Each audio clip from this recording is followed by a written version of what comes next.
Hello all, అందరూ బాగున్నారు అనుకున్నాను. ఈరోజు నేను మీకు ఎలా గిఫ్ట్ని ర్యాప్ చేయాలి అనేసి చూపిస్తాను. ఇది కొత్త విధంగా కుల్హర్డ్లో మడ్ పాట్ అంటారు. ఈ మడ్ పాట్ని మీరు ఒక కంటైనర్గా వాడచ్చును.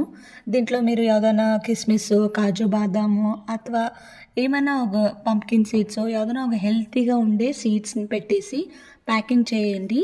ఇది మీ ఫ్రెండ్స్కి, మీకు ఇష్టమైన వాళ్ళకి దీన్ని గిఫ్ట్గా ఇవ్వచ్చును. ఈ ఒక గిఫ్ట్ మీకు నచ్చితే ఏం చేయాలో అని తెలుసును కదా. Do comment and subscribe. మీ సబ్స్క్రిప్షనే నాకు ఒక పెద్ద మోటివేషను. Thank you. ఉంటానండి. మళ్ళీ ఇంకొక వీడియోలో కలుస్తాము.